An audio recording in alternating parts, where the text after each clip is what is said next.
Talk about yourself. What made you want to take this job and that? What made you want to take this job? Well, obviously having a chance to put an offense together with a group of guys was very intriguing. Another reason would be the talent that's has been acquired here over the years. I think obviously the group is extremely talented, especially on the offensive side of the ball. Having a chance to work with those guys was another part of that. And then coming to the organization, the Browns, the long history of the organization, the city. There's another reason I was obviously excited to take the job. Mayfield, just what have you seen of him so far on the film that you've now studied, and what have your interactions with him been like so far? Yep, we've touched base a few times now since I was hired. I've watched the season. I've watched last year. Obviously watched him live in the times we played against him. Loved him coming out of college. Most of the great quarterbacks I've had a chance to be around were extremely competitive. To a point where they would try to beat you at darts or pool. It did not matter, and I see that in his game, and that's exciting. Obviously, he has the skill set, the talent of the arm, throwing the ball on the move, to escape pressure, all those things. I think the future's bright. One of the reasons why you were excited to take this job, and when you look at last season and see that he tumbled all the way to second last in the NFL, do you see great opportunity to bring him back where he needs to be? Absolutely. Absolutely. He's obviously a skilled player, a talented player. Like I said, I love the fire and the passion in his game. It's our job as an offensive staff to help him and make him successful. Everything starts around the quarterback on the offensive side of the ball. And we got to put him in the best position for him to have success, and that'll make us all better. You start looking at him and the tape from last year. Where does your eye go first? What are you seeing in Baker immediately?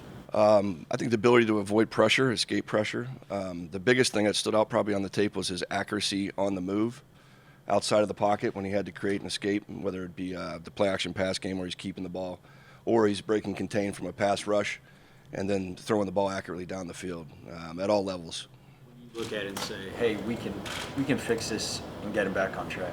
Yeah, there's some fundamental things I've kind of targeted for him in the offseason, but that's just more football techie talk, quarterback talk. But decision making, the increase of interceptions, that'll be something that'll be a point of emphasis, making the right decisions and protecting the team and protecting the ball.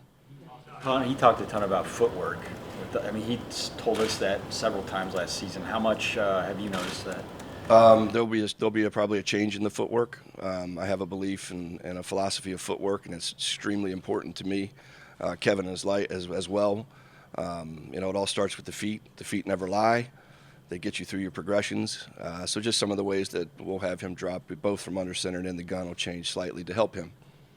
You take the job as offensive coordinator. Did you talk during the hiring process about who's going to call plays? It was just as said. It's really something we're just going to work through. Not having worked with Kevin in the past, I'm sure he needs a comfort level with me, as a coordinator. So as we work through it, I could really, at this point, we're just trying to put together the best offense for our guys. At that point, when it becomes a decision of who calls it, I think we'll all know each other a lot better and feel good about whichever decision we go. But right now, it's nothing I'm getting hung up on. Yeah, do you want to call plays or? I could easily call plays. I work for Kevin, and I'm excited to do whatever role he wants me to do. Right now, I'm coordinating and helping set this offense up with some good coaches. You talk about accuracy. Mayfield was below 60% last year. What number is acceptable in your mind? 64 is probably the benchmark where you like to get to. Anything above that, you're playing really well and efficient. And all that comes into play of are you taking advantage of your checkdowns when they're there? Little things like that. But, 64 is usually the benchmark. See in him that brought it down below 60 last year? There's a lot of things that play into that. Some fundamentals, some of the technique, again, some of the decision making. Some of it had to do with some times where he was running around, trying to escape pressure. So there's a lot that plays into that. Will you be acting as a quarterback coach as well as the offensive coordinator? Will you be working with him on a daily basis? I would like, yes. My plan is to be the voice in the room. I think that's very important. One of my strengths as a coach is coaching the quarterback, so I definitely want to make that part of my job responsibility. Yes. More receptive. Odell's not getting the ball enough, or get the ball to Odell. Kind of the whole hanging over the offense. I guess, how do you feel about that? How do you want to approach that coming? Well, I think they're both talented players on the outside, and they both deserve to get the ball as much as possible. The beauty of having both of them is you can't tilt coverage one way or the other. I had a chance with Devontae Adams and Jordy Nelson, where when Devontae came on board, it made Jordy a better player. So I think having two guys that really, that make you play it straight defensively will help. As far as getting into the ball, that's our job as offensive staff to scheme up ways to make them, top priority in the progressions. Quarterbacks are more receptive to your coaching because you had 11 years in the league? I don't know if it's necessary, but I can speak from experience. Maybe let's don't try this footwork because I physically, it's not the best way to do it. So I think maybe just that, but it's nothing that I would say it makes me any better than any other quarterback coach. Notice that Baker was way off on the footwork last year, and do you think that led to a lot of the problems that he had with interceptions? There's a lot of ways to do it. I have a personal belief of working with guys and having guys switch their feet that have not done it in the past. I've had success of coaching that, and I think that, in my opinion, is the way to go for a quarterback. Like not wanting to work with a quarterback guru in the offseason, but is there somebody, when you guys can't get your hands on him yet, is there somebody you would actually like him to work with on footwork and things like that? Yeah, no disrespect to any of the guys that work with the quarterbacks. They all do a great job, but I would like to consider myself in that area, and I would like to have him do it how we were going to do it here. So if somebody's on board with how we do it, but I'd hate to have him go somewhere else and teach him a different set of footwork or drill work. You talking about leading with the opposite foot from what you've seen, basically? Yes. So there's a lot of ways. There's 3 different ways from the gun. You could lay in a balanced stance. You could have your right foot up or your left foot up. Right now he says his right foot up. I think we're going to switch him to left foot up and see how he likes that, because to me that allows a quarterback to play with more rhythm. And it's quarterback junkie talk, but it's something I believe in. The changes that It's not hard. Been in touch already and just said, hey, think about putting your left foot up and just do it in your living room and kind of you work through it and you feel more comfortable with it, and then it becomes habit like anything else. Does that help him get his drop back a little bit quicker? In my opinion, it helps in the 3-step game, the quick game. There's more rhythm. It's not as robotic. It's more fluid. I've always used the term feet. I want the feet to be like Mozart and not like Metallica, if that makes sense. And not to say that he is, but with the footwork, it's just a fluid motion. You're really back there dancing through the pocket as you go through your progressions. Do you think this zone blocking scheme would help a guy like Nick Chubb? The wide zone scheme? Oh, it's going to help because he's a great wide zone runner already from the film I've watched. He's got great patience. He does a great job of stepping on the lineman's heels before he makes the cut. He knows the right distance to stretch, and he has a great feel for it already. How would you describe Nick as a runner? The more I watch him, the more impressed I am. He's a strong runner. He has the speed to get through the hole, but he also has the ability to break those arm tackles, those guys hanging from his legs. He runs through a lot more arm tackles than I thought. Just watching him, very strong runner with the burst and speed, and has great vision and feel. Is there any reason to add quarterback coach to your title, or is it just assumed? That doesn't mean anything to me. Like you said, I would always want to spend the time in the quarterback room. I think, like I said, that's where it starts. That's where the offense should be built around the quarterback and how you make him successful. So that's a very important room. And where are you guys right now in building the playbook? Is there a playbook yet? There is. There's a lot of a playbook, actually. We're going through it right now and just, detailing everything up and making sure we're all saying it the same way. The beauty of this group of guys is we've all coached in multiple schemes, multiple systems. So it's just a matter of, do you want to speak Spanish, French, English? And everybody has the same vocabulary. So that's what we're getting through right now. How similar was the system you were running last year to the one that Kevin ran in Minnesota? The verbiage, somewhat. There's some carryover. It is kind of West Coast based, but everybody has a different twist to it, really. So, yeah, there's enough where you could see it and go, oh yeah, I know what you mean, because that's this word in another system. So there's enough carryover. A lot of experience with that wide zone scheme? Yes, I do. Yep. You changed the footwork of other quarterbacks you've worked with? And Yep. which one?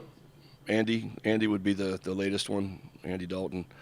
Ryan Finley came in as a rookie last year, and I thought it helped improve him once he got the footwork down. We struggled a little bit in the spring with it, but after the summer and we came back for training camp, it was a lot better.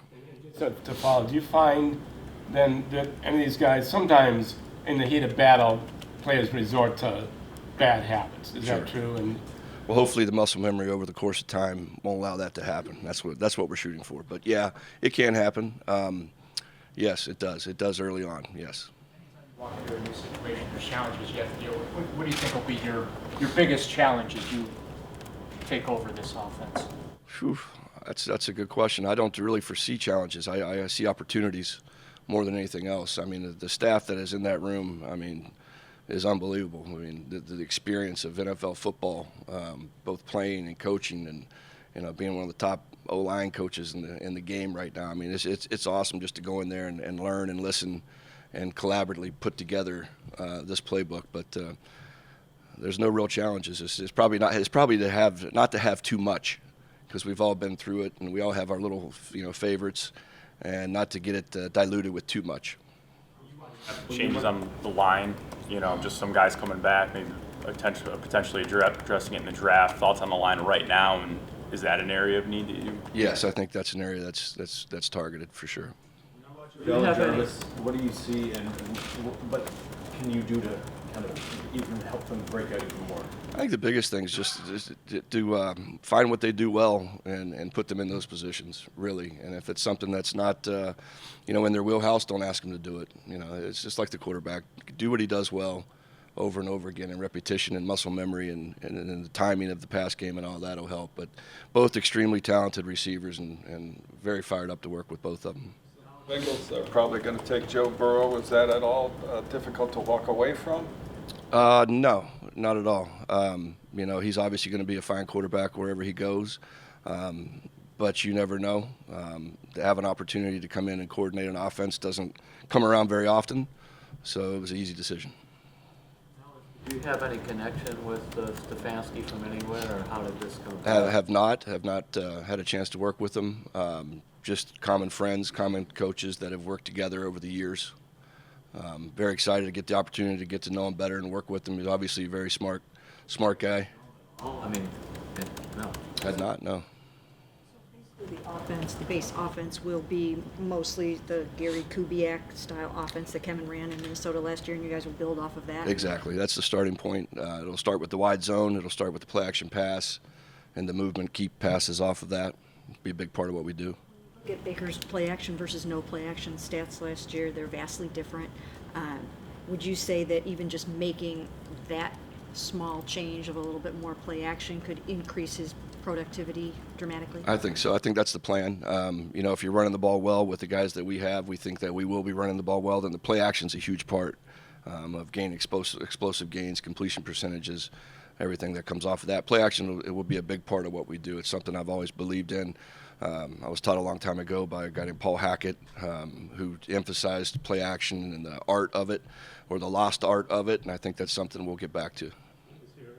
long time. Yeah. What about Odell and Jarvis? I mean, do you feel like that, those guys are some pretty big, strong personalities and they fill up the room and all of that sort of thing? How are you approaching coaching those guys? I'm excited. I see not just talented guys. I see guys that can be leaders because they are vocal and they are, voices in that locker room. I know it's our job to help them be positive leaders, and I think that's what both guys want to do. Feeling with those two guys on precision of routes versus freelancing to find a spot. You got to be in the right place at the right time every time as a receiver. So the freelancing is not a big part of the system. I think there are times when you do have to get a little creative, but the quarterback needs to know when those times are, and things need to time up. Once again, the footwork and the timing of the feet and where you are through a progression is a big part of the system. A couple more. Have you talked to Odell and Jarvis? I have. Yep, got a chance to meet both of them. Very excited. They're fired up, I think, and I'm definitely excited. Wasn't that thrilled with his production last year? Obviously he's coming off of surgery, but with the changes that you guys plan to make and in Baker and the scheme, do you see much greater things for Odell here? You hate to speculate, but yes, I feel like that we could have a very explosive offense with this group.